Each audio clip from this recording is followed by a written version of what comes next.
What's going on, everybody? This your boy Mike from Trouble Down Productions and NerdFeed.com. This is going to be my review for The Walking Dead Season 6, Episode 4, Here Not Here.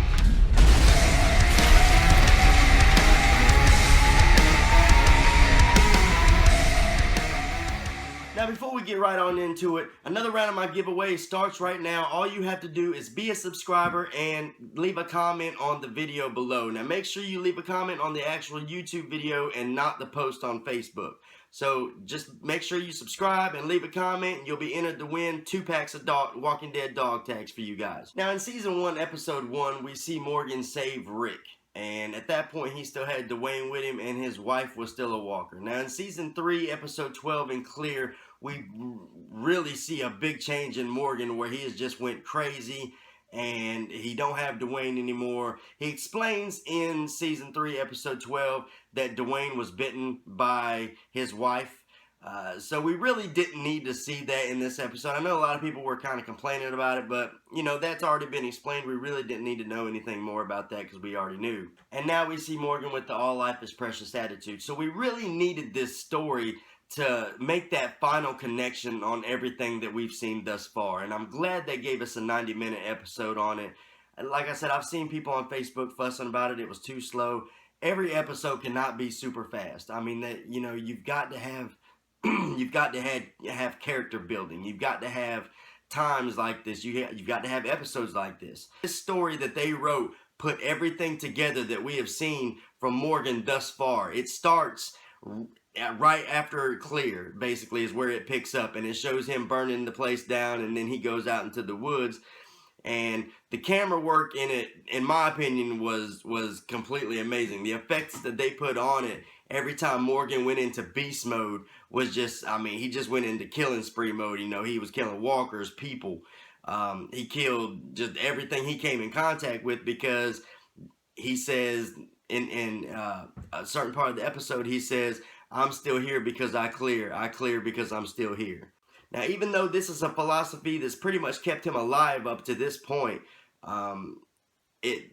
we finally get to see how he turned into Jedi Morgan. He meets Eastman, which is played by John Carroll Lynch, and I'll go ahead and say this: you can pretty much hang it up as far as saying that Walking Dead don't get well-known people, because this guy's been on everything. And this episode not only tells Morgan's backstory, but it also gets into Eastman's backstory as well, because through the episode we get bits and pieces about his backstory. Now, Eastman explains that he was a forensic psychiatrist before the outbreak, and he had interviewed over 800 people and only found one real evil person. So now he has a lot of faith in people, and he's seen something in Morgan that he thought maybe he could turn around. Eastman explains to Morgan that the one evil person that he interviewed was Crichton Dallas Welton, I think is what his name was. And basically, through the episode, he tells bits and pieces of that story. And we get to this point where he tells Morgan that Crichton actually broke out of prison just to kill his wife and daughter.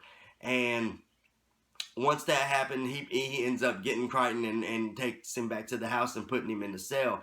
And his full intentions was to let the man starve to death in the cell. And we find out later on in the episode that he actually did make him starve to death in his cell, and it took him 47 days, I think is what it was. And he made this vow after he did that to never kill again. Morgan finds his house, tries to take it over. Eastman knocks him out and puts him in a cell. Now, this whole time, the cell is actually unlocked. Eastman doesn't even have the key, but Morgan doesn't find out about that until later on in the episode. Now, The Art of Peace is the book that he left for Morgan to read, and that pretty much explains Aikido. And if you don't know what Aikido is a style of fighting using locks, holds, and throws to pretty much redirect your opponent, which went really well with Eastman's storyline in this, because the whole episode he was trying to redirect Morgan into a better path. Now, this episode also explained, if you missed it in Season 5, Episode 8, when Morgan was actually in the church and found the map, he laid down the rabbit's foot, the bullet, and the goo-goo cluster. And which I thought was pretty interesting, because this story, you know, showed where he got all those things.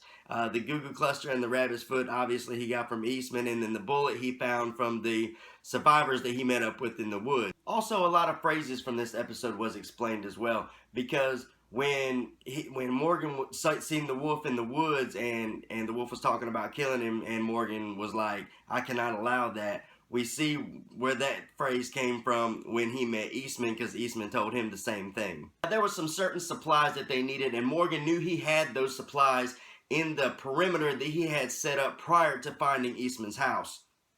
So they went back to that perimeter, and Eastman began to almost, in a way, force Morgan to tell him about his wife and his son. And in doing so, because they were in that perimeter, Morgan pretty much backpedaled and went back to being in beast mode. There was a walker that came out of the woods, and Morgan just went right back into that funk he was in and was going to let the walker bite him. Eastman came up and threw Morgan out of the way, and Eastman actually got bit himself. So that's why we don't see Eastman in, you know, anything else. We realize that's how he died. That's why he's not with Morgan. We see Morgan continuing his conversation with the wolf, which at the very beginning, that's how it starts out. You see Morgan talking to someone, but it doesn't show who it is. And at the end of the episode, it shows that he's actually talking to the wolf that they have at Alexandria. And the wolf, explains, kind of says to him, you see that I'm sweating, da-da-da-da-da. And he lifts up his shirt, and it looks like he's been bitten. Now, it could be just a flesh wound that he had gotten from someone, and it's infected or something like that. It didn't really look like a bite mark. But, we all thought that Morgan had killed him already. So I was a bit mad when I seen that, but hopefully they're going in a good direction with this. Then again, things could get worse. Morgan left him in that house, so he could escape that house and kill somebody else, and then Morgan have to actually go back to that dark side and kill someone. Then again, we got Rambo Carol in the area too, so if he gets out, chances are, if she finds out he's alive, he's not going to be alive for long. The final moments of the episode ended with Morgan going on the train tracks towards Terminus. So that pretty much completed the story that we all needed to see. I know that a lot of people were all like, oh no, we're not going to see Glenn, but look, it's like this. This episode was solely about Morgan, and more than likely that's probably how they got Lenny James to come back. They probably shot it at him like, look, here, if you come back, we'll give you this 90-minute episode all to yourself. So that may have been how they got Lenny James back, but I think we will see some hints back to Glenn this next episode.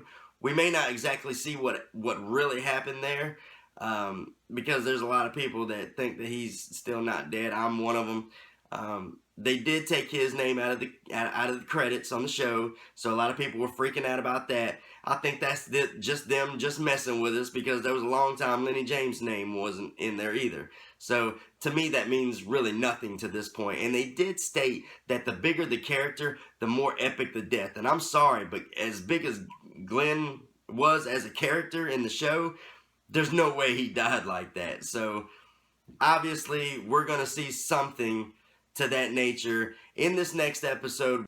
Now, Tabitha ends up getting eaten, which is the GOAT. R.I.P. Tabitha. Overall, I'm going to give the episode a solid 10. The acting, the writing, everything was right on point. It brought everything together for us that we should be knowing about Morgan up until this point. And I absolutely love the episode. If you want to check out my Glenn prediction theory, you can click up there. If you want to check out my Walker Stalker event that I went to this past weekend, which was really fun, I got a lot of video. You can click right there. And other than that, if you're on mobile, it'll be shooting across the top there. Like and subscribe to my YouTube channel. Give me your thoughts below. Don't forget to comment on the video below to be entered in the random drawing for the 2 packs of dog tags. Love you guys. Dead to Zombies, nerdfeed.com. You guys rock. Better run, here we come, it's the day of the dead.